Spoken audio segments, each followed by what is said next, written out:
Podcast Storeng 45 adalah sarana dialog berdiskusi, mengangkat ide, pikiran, inovasi yang tumbuh dan berkembang di masyarakat. Assalamualaikum warahmatullahi wabarakatuh. Berjumpa kembali dengan saya Dodi dari channel Dore 45. Kali ini kita akan berbincang dengan satu tema yang sangat serius ini, tapi sering dilupakan dan sering disepelekan oleh tidak hanya masyarakat, tetapi juga oleh pemerintah, karena dianggap hal yang menjijikkan. Apa itu? Persampahan sebagai limbah. Ya. Nah, saat ini kita akan berbincang bersama dosen UIN Khas Kiai Haji Ahmad Siddiq dari Jember, ya, UIN Jember, ya. Beliau adalah Bapak Basuki Kurniawan yang akrab disapa dengan Pak Bas. Selamat sore, Pak Bas. Sore, Pak Dodi, siap. Gimana kabarnya? Alhamdulillah sehat ini. Siap. Pak Bas, ya, bahwa sampah itu adalah permasalahan yang oleh kebanyakan orang maupun oleh sebagian besar penduduk dunia adalah masalah lingkungan yang serius, apalagi seiring dengan bertambahnya populasi manusia dan aktivitasnya, sampah itu produknya setiap hari semakin sangat banyak dan harus segera ditangani dengan baik, termasuk juga di Indonesia, apalagi juga di Kabupaten Lumajang. Tidak hanya di perkotaan, tetapi juga sampai di desa-desa. Nah, bagaimana menurut Pak Bas tentang kondisi sampah, ya, yang seharusnya sejauh mana sampah ini dikelola oleh pemerintah ataupun oleh masyarakat? Oke, terima kasih Pak Dodi atas pertanyaannya, teman-teman YouTube audiens Dore 45 yang saya hormati. Teman-teman, hari kita bicara persampahan. Dalam dunia persampahan tadi itu merupakan masalah global yang dihadapi oleh semua negara, masalah tentang bagaimana pengolahan sampah. Jadi kita hari ini kalau kita lihat peraturan Menteri Badan Rencana Nasional nomor 2 tahun 2024 tentang rencana program di tahun 2025 itu, ya, ini adalah adanya swasembada energi, swasembada pangan, swasembada air, yang mana sampah itu menjadi fokus kajian dalam di Permen nomor 2 tahun 2024, Permen Bapenas tersebut, teman-teman semua. Di situ sampah itu kita bisa mempertanyakan tentang kewenangan, mungkin kewenangan. Kalau kita bicara sampah aja itu kewenangan pusat, kewenangan daerah, atau kewenangan pemerintah provinsi atau pusat. Gitu. Kalau kita bicara sampah, gitu, sampah juga ada sampah laut, ada sampah rumah tangga, yang mana hal tersebut menjadi PR kita bersama untuk bisa ada namanya renewable energy. Jadi sampah itu bisa kita kembangkan menjadi pupuk. Kemudian kalau itu bicara plastik bisa menjadi biji plastik, karena plastik itu kan nggak bisa diolah lagi, nggak bisa ciptakan baru, bisa dari biji plastik kemudian bisa diolah lagi bentuknya untuk lain-lain gitu. Termasuk adanya hari ini sampah bisa menjadi bagian dari energi, yang mana energi tadi itu bisa menjadi energi yang bisa membantu dalam program swasembada energi tahun 2025. Maka masalah sampah di konteks lokal, konteks provinsi dan konteks Indonesia jadi PR kita bersama dalam bentuk kebijakan-kebijakan yang itu adalah bisa bermanfaat bagi masyarakat, gitu. Bisa bermanfaat bagi masyarakat, yang sampah tadi itu bisa menjadi bagian yang itu bisa diselesaikan dengan kebijakan, dan kebijakan tadi itu dirasakan besar manfaatnya oleh masyarakat. Baik, artinya kan harus ada regulasi ya, regulasi yang disebutkan tadi kewenangannya dari menjadi pusat. Kalau kita berbicara di kabupaten maupun kota, saya kira kan memang kebijakannya ada di pemerintah kabupaten. Nah, dalam hal ini kira-kira regulasi yang bagaimana yang harus sudah dibuat oleh pemerintah kabupaten untuk bisa menuntaskan masalah sampah ini. Terima kasih. Jadi kalau kita bicara regulasi, kita akan kembali pada IKK. IKK itu adalah Indeks Kualitas Kebijakan. IKK, kalau kita bicara IKK itu adalah Indeks Kualitas Kebijakan. Nanti setiap kabupaten punya nilai IKK sendiri ya. Cek di LAN RI, Lembaga Administrasi Negara RI. Jadi IKK itu punya dua penilaian. Pertama adalah agenda setting. Kedua adalah implementing. Kalau kita bicara agenda setting, itu ya dia adalah apakah proses pembentukan peraturan daerah, peraturan bupati, peraturan wali kota, itu sudah melalui partisipasi masyarakat secara luas nggak? IKK ada dua penilaian. Pertama agenda setting. Jadi agenda setting itu proses pembentukan apakah melalui partisipasi masyarakat. Karena kenapa? Dalam suatu konsep teori perundang-undangan itu adalah the greatest happiness of the people in the country. Kebahagiaan tertinggi suatu rakyat di suatu negara manakala mereka diikutsertakan dalam setiap proses pembentukan peraturan perundang-undangan. Ini sesuai dengan Undang-Undang 12 tahun 2011 tentang pembentukan peraturan perundang-undangan. Maknanya partisipasi itu menjadi keharusan dalam setiap kebijakan yang ingin dibentuk oleh pemerintah daerah atau pemerintah provinsi atau pemerintah pusat. Partisipasi masyarakat, teman-teman. Nah, partisipasi masyarakat itu masuk dalam agenda setting. Apakah masyarakat semua diajak omong itu? Kita membuat perda masalah sampah nih, kita mau buat perbuk masalah sampah nih sebagai peraturan pelaksana dari perda.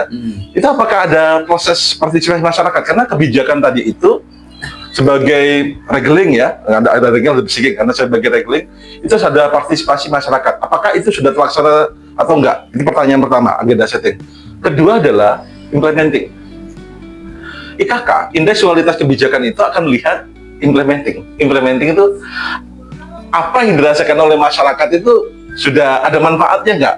Maka implementing kalau agenda setting harus partisipasi masyarakat secara luas, diajak omong, nggak cuma ke pimpinan ini, nggak, harus masyarakat luas. Kita mau buat perda sampah nih gitu. Mana aja, oh Senduro, oh Lemak Tempe gitu kan. Oh desa-desa diajak omong, kita mau buat nggak cuma orang-orang itu aja, tapi semua harus diajak omong gitu kan. Karena itu proses indeksnya dilihat dari itu, indeks kualitas kebijakan ya. Masalah sampah dan lain-lain, ini bisa bisa semua peraturan daerah, peraturan bupati bisa masuk di agenda setting ini. Termasuk yang kedua adalah implementing. Implement adalah apakah pelaksanaan peraturan yang sudah dibentuk tadi itu sudah dirasakan manfaatnya oleh masyarakat enggak? Kalau seperti itu maka IKK jadi rendah.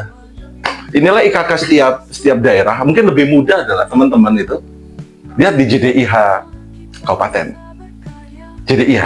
Setiap kabupaten punya jaringan dokumentasi informasi hukum. Kira-kira JDIH setiap kabupaten itu kira-kira bagus nggak? Cek di internetnya tuh. Nah, maksud saya seperti ini adalah berarti dengan seperti itu kita memiliki kualitas kebijakan yang pertama ada partisipasi, kedua kebijakan itu adalah bermanfaat bagi masyarakat. Karena kenapa? Banyak PR di sini, perda, perbuk dibuat ternyata nggak ada manfaat bagi masyarakat.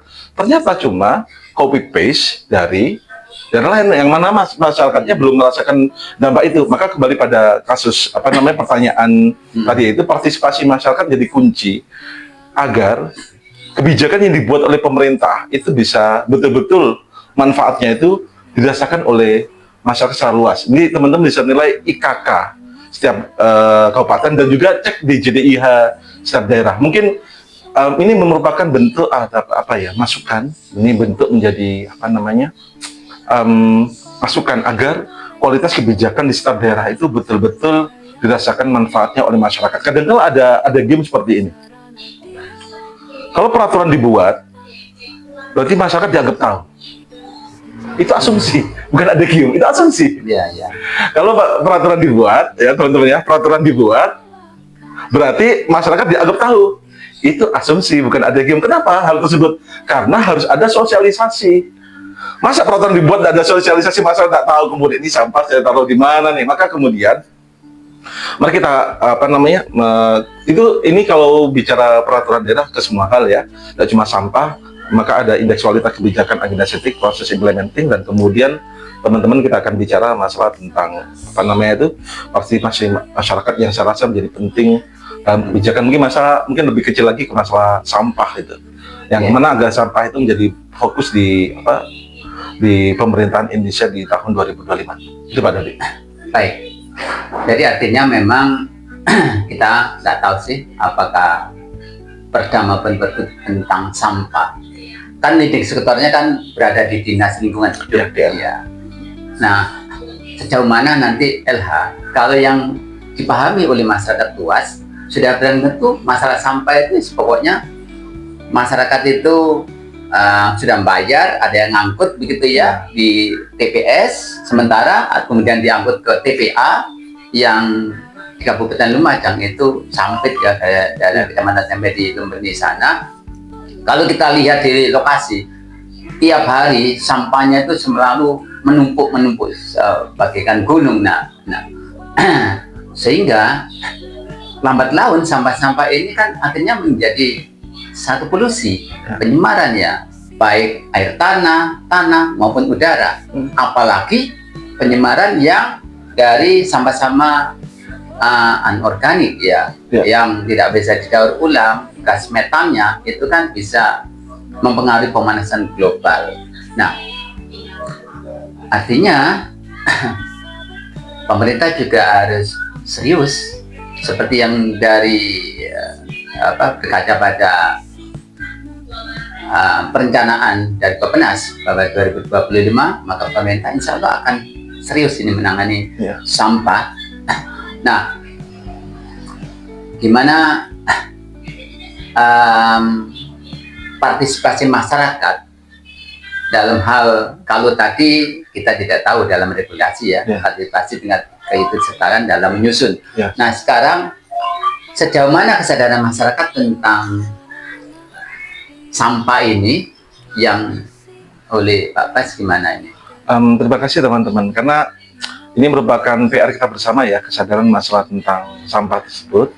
Jadi memang menjadi diskusi kita bersama tentang bagaimana menyelesaikan permasalahan penanganan sampah, apakah itu masuk kewenangan pusat daerah. Apalagi hari ini rame-rame tentang adanya kita ada kawasan ekonomi khusus. Jadi ada beberapa daerah yang itu untuk industri, yang kemana kita akan memikir masalah limbah. Kan pasti teman-teman kita ada AMDAL limbah, karena kalau limbah itu nggak dipikirkan terlalu jauh kan limbah banyak hal tuh konteksnya. Maka konteks dari sampah tadi itu kalau kita lihat Permen Bappenas juga ada sampah laut, sampah organik, anorganik, dan juga sampah rumah tangga, yang mana konteksnya sepertinya itu menjadi PR kita bersama agar sampah itu bisa bernilai lebih, manfaatnya lebih besar, tidak cuma menjadi konteksnya. Kita memang saya rasa perlu kita gandeng bersama, baik itu pemerintah, kemudian perguruan tinggi, dan juga masyarakat, termasuk teman-teman dalam 2045 ini bisa bekerjasama untuk bisa bergotong royong untuk menangani sampah ini bersama-sama dalam bentuk termasuk proses kebijakan, dan juga bagaimana mengelola sampah. Tidak cuma kita buang sampah ya, tapi sampah kita olah teman-teman dalam bentuk ini. Kalau kita lihat swasembada energi bisa kita kembangkan lagi. Bagaimana sampah, saya cek di Bali itu sampah itu dibuang, ada yang jadi pupuk, kemudian ada yang kemudian kalau biji plastiknya itu kemudian dipotong-potong untuk jadi biji plastik, bisa jadi balok ataupun bentuk-bentuk lain, diolah bentuk lain. Ada lagi yang kemudian selain pupuk dan itu bisa menjadi energi. Ini yang masih saya pelajari juga, termasuk hari ini itu kan banyak kesadaran masalah ini teman-teman. Pengolahan kebijakan baik itu apakah itu kewenangan ya, pengolahan sampah kewenangan pemerintah pusat, daerah, provinsi. Tapi dalam hal ini PR kita, mungkin kita contoh setelah hujan itu. Ini kan Desember hujan, pembuahannya itu kayu-kayu di pinggir pantai itu yang mungkin bisa kita perbaiki kebijakannya. Dan setelah kita perbaiki kebijakan juga kita bersama-sama untuk mengolah sampah ini sebagai program swasembada energi dan swasembada pangan untuk bisa lebih bermanfaat teman-teman, seperti itu. Ya, baik, menarik sekali. yang dikatakan tadi bahwa agar sampah, mungkin di sini kan pemerintah mungkin minimnya ya teknologi untuk pengelolaan sampah ataupun bagaimana. Sebenarnya kan tergantung dari ada alat ya, ada mesin yang bisa membuat RDF ya, jadi singkatan dari refuse derived fuel, yaitu pengelolaan sampah akan menjadi bahan baku yang bisa menjadi energi alternatif nantinya. Nah, ini yang harus digalakkan menurut saya. Dan kalau mungkin sampah itu tidak harus ditumpuk di satu tempat TPA gitu ya, tetapi ada sentra-sentra tempat yang dipusatkan di kecamatan maupun di desa kalau bisa, sehingga ditanggulangi langsung pada pengguna, tidak sampai ini ya. Kemudian edukasinya ya, pemerintah juga tentu harus punya alokasi, termasuk juga bisa dana desa sebenarnya untuk bisa mengalokasikan untuk memberikan sebuah alat yang bisa mengolah akhirnya kan juga bisa sebagai energi alternatif, biogas, bisa untuk menjadi batu bata begitu ya, bataku juga bisa juga untuk pupuk ya, begitu pasti. Ya, dan juga kan bisa juga untuk mungkin bisa ke bahan baku tepung ikan yang dalam ini adalah maggot, nantinya juga bisa hal-hal yang itu yang anorganik. Nah, kalau berbicara juga itu yang ada di sampah masyarakat, sampah rumah tangga, ada juga yang lebih menarik adalah sampah yang di laut. Nah, sampah laut ini kan pencemarannya juga kan banyak juga ya. Jadi kalau tidak ditangani serius, ini kan akan menjadi masalah bagi nelayan maupun dari keseimbangan lingkungan ekosistem yang ada di sana. Nah, sejauh mana sampah tidak hanya di Kabupaten Lumajang, terutama yang ada di perairan, di laut. Terima kasih. Kalau kita lihat kebijakan teman-teman 2045 ya, 2045, kalau sampah laut itu kebijakan dari itu kewenangan pemerintah pusat dan provinsi. Kalau saya nggak salah, coba cek di peraturan Menteri Lingkungan Hidup ya teman-teman ya. Itu menjadi PR kita bersama karena memang pencemaran laut tadi itu banyak orang buat sampah ke laut. Kita contoh aja, kesadaran masyarakat tentang kebersihan itu kan rendah ya. Kenapa saya bilang rendah? Karena mereka buang ke selokan, mereka buang ke sungai, mereka buang sampah kalau ke sungai ujung-ujung ke laut, dan kemudian laut itu menjadi banyak menjadi kotor. Apakah itu kewenangan pemerintah daerah, apa kewenangan pemerintah pusat atau provinsi? Saya kan itu adalah bersama-sama di sini, karena sampah laut ini juga menjadi PR dari semua negara ya, karena itu mencemari laut dan lain-lain, dan itu kayaknya minus perhatian ya. Minus perhatian orang nggak sampai ke situ, tapi itu menjadi peluang kita bersama teman-teman penonton sekalian adalah untuk kita sadar kebersihan, dan itu bisa kita olah lebih jauh sampah laut tadi itu. Kalau kebijakan kita arahkan ini kewajiban pemerintah pusat, ini kewenangan daerah atau kabupaten, dan kita tidak ada kesadaran untuk bersama-sama menangani ini, otomatis masalah sampah nggak akan terselesaikan. Karena sampah di laut itu, sampah laut teman-teman pesisir itu banyak banget, dan banyak banget itu menjadi kalau kita bersama-sama bergerak untuk bisa membuat suatu gerakan untuk bagaimana ini bisa kita olah menjadi barang-barang yang lebih bermanfaat. Nah, otomatis kita perlu alat-alat khusus ya di sini, bisa pendanaan dari dana desa, mudah-mudahan bisa bisa mengolah itu. Saya rasa itu menjadi solusi ke depan agar kita green energy, energi hijau. Energi hijau yang hari ini menjadi concern kita bersama teman-teman, green energy, karena kita mau berpindah dari biofuel ke energi. Itu PR kita bersama. Energi fosil itu kita akan berpindah ke yang lebih ramah lingkungan. Baik itu masalah energi dari laut, energi dari mikrohidro, dari air, dari surya, termasuk sampah itu tadi teman-teman. Green energy itu PR kita bersama. Karena hari ini bisnis itu juga, kalau orang bangun bisnis, kemudian bangun pabrik, tapi sampah nggak diolah dengan bagus, itu produk-produknya juga dipermasalahkan nanti. Kalau kita mau ekspor itu, kalau kalau sampah nggak diurusi benar, itu produk-produknya masih apa namanya, masih kurang diterima di ekspor dunia. Itu biar kita bersama teman-teman. Baik, terima kasih, menarik sekali. Jadi memang berbicara tentang kalau sampah ini diolah dengan serius, terutama bagaimana kita bisa beralih dari bio dari green energy yang ramah lingkungan itu. Nah, ada satu lagi yang menarik. Berikutnya adalah sampah-sampah yang berbahaya ini ya, mengandung zat kimia yang dihasilkan dari limbah-limbah baik pabrik maupun rumah sakit. Ini kan masyarakat tidak kenal, ini nggak tahu. Kalau pabrik biasanya akan menyemari lingkungan. Biasa ini sering terjadi adalah kalau sudah terjadi biasanya dibuang ke sungai, kemana, nah itu. Nah, ini akhirnya menjadi banyak yang didemo oleh masyarakat kalau di sekitaran pabrik. Kemudian kalau yang di rumah sakit, ya ini yang kita tidak tahu, walaupun mungkin akan ada ya cara gini, karena tidak bisa diolah dan itu bagaimana pembuangannya. Sejauh Pak Bas yang ketahui, limbah-limbah yang berbahaya dari kandungan pabrik maupun rumah sakit itu itu gimana itu? Terima kasih. Kalau kita lihat kebijakan teman-teman, saya kacamata hukum ya. Dalam hal ini memang limbah, pertama kita bicara limbah pabrik itu. Kan hari ini pemerintah mau adanya hilirisasi, semua pabrik itu ada hilirisasi, produk-produknya hilirisasi, yang mana untuk buat pabrik, pas ada pabrik kemudian akan tercipta lapangan pekerjaan.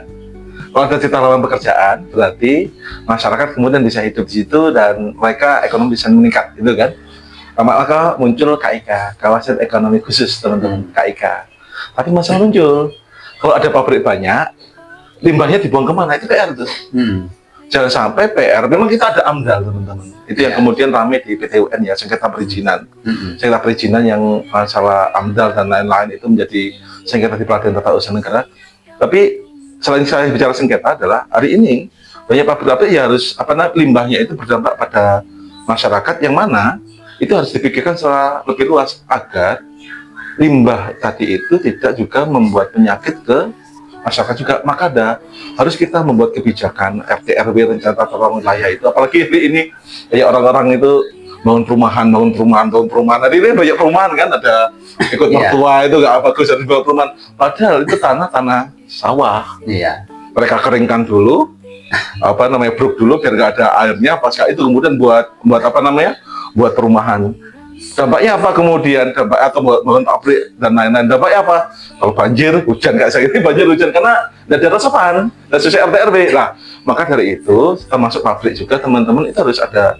Mungkin kita perlu merencanakan tempat-tempat khusus bagaimana sampah-sampah dari limbah pabrik tadi itu, sampah-sampah itu ada tempat khusus untuk sebagai pembuangan akhir dan itu bisa dikelola menjadi lebih baik. Itu yang pertama. Kemudian masalah rumah sakit ya, karena sampah rumah tangga sama sampah rumah sakit itu berbeda. Ada yang menangani khusus sebenarnya. Tapi kita coba contoh. Ada klinik, banyak klinik sekarang. Klinik. Orang harus lahiran ke klinik kan. Dan itu orang lahiran, gitu kan. Orang lahiran pasti ada, maaf ya, ada suntik, ada namanya itu, ada obat-obatan. Yang mana atau operasi dan lain itu kan tidak bisa dibuang sembarangan tuh. Baunya itu menyengat dan itu suntik dan lain-lain itu harus dibakar dan konteksnya dengan banyaknya rumah sakit, banyak klinik, otomatis kita pastikan setiap manusia itu punya limbah masing-masing, termasuk rumah sakit, masuk pabrik, dan itu sepertinya pemerintah harus fokus itu untuk menangani limbah ini agar tidak cuma dibuang diselesaikan dengan dibuang ataupun dibakar, bukan, tapi kita olah menjadi renewable energy dengan beberapa kebijakan kita pisahkan mana yang kemungkinan bisa diolah lagi, mana yang harus dibakar, kayak sampah rumah sakit harus dibakar tuh teman-teman, kayak suntik dan lain-lain. Itu karena harus kita koreksi bersama-sama untuk agar kita konsep green energy yang diharapkan di tahun 2025 itu bisa tercapai. Saya yakin teman-teman menyadari bahwasannya sampah itu menjadi PR kita bersama untuk kita olah menjadi lebih bagus, menjadi energi yang terbarukan, kemudian juga masalah tentang bisa jadikan limbah biji plastik, dan kemudian bentuk-bentuk yang lain itu yang lebih bermanfaat daripada dibuang baik ke laut, ke sungai, baik itu sampah rumah tangga, sampah pabrik, sampah rumah sakit, yang itu menjadi PR kita bersama untuk kita concern terhadap hal itu agar Indonesia lebih bebas lah terhadap sampah tersebut. Itu Pak Dedi. Terkait dengan limbah yang dihasilkan oleh baik pabrik maupun rumah sakit, sudah tentu dalam izin pendirian itu kan harus mintakan izin lingkungan AMDAL ya, dalam ini. Nah, dalam tanda kutip, ternyata sebenarnya kalau kita lihat di lapangan masih banyak sekali pengusaha-pengusaha baik itu rumah sakit maupun pabrik itu yang nakal, yang artinya juga tidak sesuai dengan janjinya untuk membuat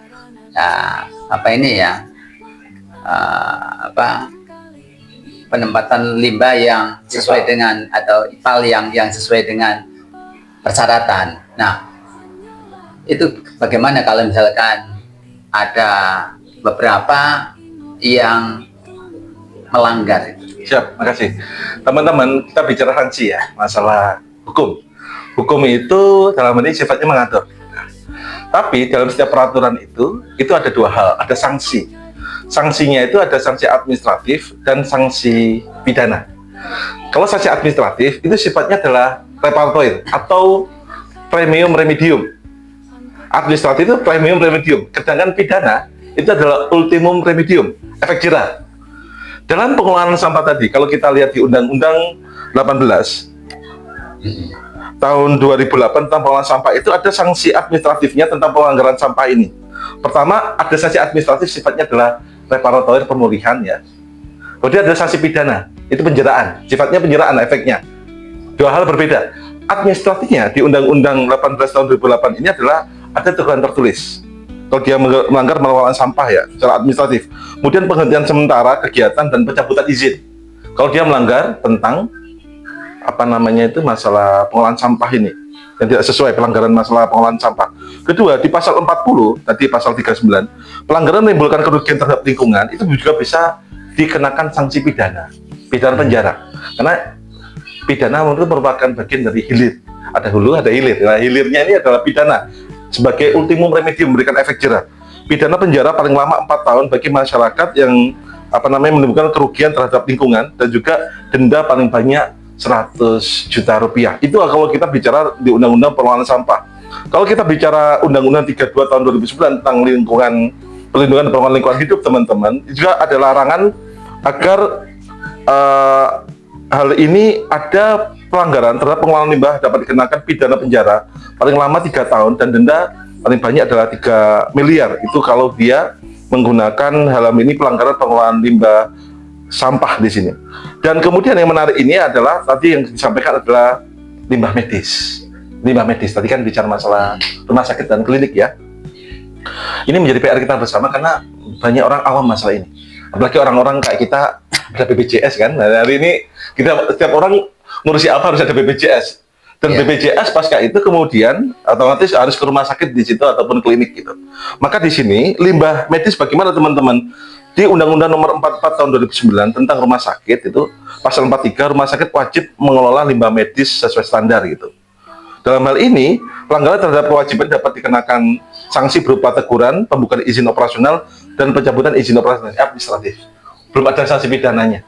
Ya. Artinya ini sanksi administratif belum ada pidananya. Maknanya di sini adalah dalam hal ini kayaknya memang sanksinya belum termasuk penegakan hukumnya ya, penegakan hukum yang saya rasa ini perlu menjadi koreksi kita bersama agar orang-orang juga sadar akan hal ini, karena ada sanksi administratif yang sifatnya reparatoire, pemulihan, dengan adanya pencabutan izin dan lain-lain, ada sanksi pidana bagi orang yang melanggar hal tersebut termasuk mungkin masalah limbah medis dan lain-lain. Itu kayaknya masih perlu kita koreksi bersama lah, karena kalau nggak ada laporan dari masyarakat ya mana tahu gitu. Baik. Nah, memang betul sekali, baik limbah pabrik maupun limbah rumah sakit itu biasanya selama tidak ada protes laporan dari masyarakat, maka akan aman-aman saja. Ya. Nah, hal ini misalnya kalau limbah pabrik baru menyembari air tanah, berbau sumur-sumur yang ada di sekitar persawahan, akhirnya ini baru ada protes dari masyarakat. Kemudian termasuk limbah medis itu. Nah, maka kita berharap kepada pemerintah untuk ada sifatnya pencegahan ya, sehingga Preventif ya? Iya, preventif ya? harus ada dari tim ya yang secara berkala untuk memonitoring ya tentang limbah-limbah tadi. Ya. Nah, kembali kepada persampaian yang tadi itu yang menarik, sampah yang harus bisa diolah itu, bisakah misalnya sampah itu kalau misalkan tadi diolah dengan macam-macam produk turunannya, di pihak ketiga kan, menurut Pak Pes gimana? Pihak ketiga kan? Iya, saya belum baca regulasinya terlalu mendalam ya. Tapi lihat, gitu. Saya belum membaca regulasi terlalu mendalam masalah pihak ketiga itu ya, teman-teman semua ya. Akan tapi saya rasa pengelolaan limbah sampah yang itu menjadi concern kita bersama hari ini, kalau teman-teman baca di Permen Bappenas nomor 2 tahun 2004 tentang kebijakan di tahun 2025 masalah sampah tadi itu memang saya rasa perlu pihak ketiga. Iya. Karena pemerintah nggak bisa sendiri. Betul. Kita akan keterbatasan anggaran atau keterbatasan tenaga. Maka saya rasa logikanya, saya belum baca regulasi terlalu mendalam teman-teman masalah pihak ketiga ini. Tapi dalam pikiran saya memang kita nggak bisa sendiri menangani masalah itu. Perlu pihak swasta untuk kita ajak kerjasama, perlu LSM untuk menangani ini bersama. Termasuk mungkin perlu kontrol ya, karena kadang-kala kita kontrol itu konteks hari ini kita dianggap mengkritisi itu sebenarnya untuk memperbaiki sistem, memperbaiki regulasi agar lebih bermanfaat bagi masyarakat. Maka pihak ketiga saya rasa menjadi sesuatu yang entah itu kampus ya, akademis, kemudian pihak swasta, LSM untuk bersama-sama bergotong royong, karena kita Pancasila itu dalam hal ini adalah bekerja sama, bergotong royong. Maka konsep kebijakan agar kita bisa menghilangkan sampah di Indonesia, apalagi sampah rumah tangga, limbah rumah sakit, sampah laut, tidak, cara lain adalah kita bersama-sama bergandengan tangan untuk menyelesaikan ini bersama-sama. Karena itu PR kita bersama teman-teman. Kalau ini tidak diselesaikan, maka harapan kita menjadi green energy tidak bisa kita dapatkan. Maka baik pemerintah, swasta, dunia kampus seperti saya ini, mari kita bersama-sama bergotong royong untuk menangani ini, Pak Dodi. Baik. Jadi memang saya sepakat ya, harusnya memang harus bisa di pihak ketiga kan. Entah itu juga kalau di bagian yang paling bawah desa kelurahan, lalu oleh BUMDes ya, bisa. Ataupun dengan PR kita ke SDM ya, PR kita ke SDM, sumber daya manusia. Iya. Ini PR yang kayaknya menjadi nggak mungkin kan kalau misalkan dikelola oleh pemerintah sendiri. Seperti contoh di Kabupaten Lumajang, data yang pernah saya baca tahun 2022 itu per hari ya, itu 200 ton itu yang masuk ke TPA ya, sehingga saya yakin tidak akan bisa mampu untuk mengelola sebanyak itu, maka harus bergandeng tangan. Ya, baik Bapak sebagai closing statement apa kira-kira yang bisa disampaikan? Teman-teman, karena dari awal kita akan fokus pada masalah sampah ya, masalah sampah itu masuk masalah kewenangan, penanganan limbah dan lain-lain. Sepertinya dalam hal ini sebagai perspektif saya sebagai akademisi hukum dalam hal ini, itu merupakan concern kita bersama-sama teman. Pertama, kita harus memperbaiki kebijakan ya dalam dua hal. Pertama, agenda setting, proses pembentukan, kalau itu Perda atau Perbuk atau Perwali Kota, itu proses pembentukan harus kita ada partisipasi masyarakat. Kedua adalah tentang implementing, bagaimana kebijakan itu bermanfaat bagi masyarakat. Itu kalau proses kebijakan. Akan tapi yang lebih luas teman-teman, karena konteksnya sampah menjadi PR kita bersama, sepertinya bagaimana kita ke depan bersama-sama bergandengan tangan untuk mencatat swasembada energi ini sebagai tujuan kita bersama. Apalagi swasembada energi itu bisa kita ambil dari sampah. Nah, otomatis dari pihak pemerintah, pihak akademisi, pihak masyarakat, LSM dan lain-lain perlu bergandengan tangan untuk bersama-sama untuk menyelesaikan masalah ini. Bagaimana sampah kita bisa kembangkan, tidak cuma kita buang sebagai sampah atau kita bakar, kita bisa olah dalam bentuk-bentuk lain yang itu bisa nilai ekonomis lebih tinggi, teman-teman. Maka konsep halal ini, mari kita bersama-sama bergandengan tangan untuk bisa mensukseskan program pemerintahan Presiden Prabowo Gibran dalam menangani sampah pada tahun 2025. Itu mungkin Pak Dodi. Ini saya. Wah, menarik sekali.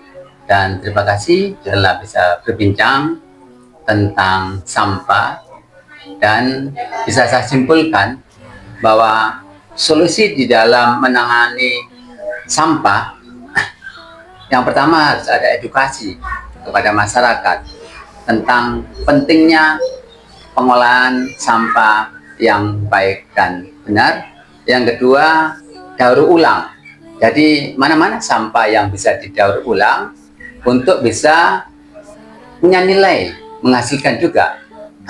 Ya, yang ketiga, maka harus ada inovasi teknologi yang tadi kaitannya dengan daur ulang, dengan teknologi, maka akan bisa menghasilkan cuan.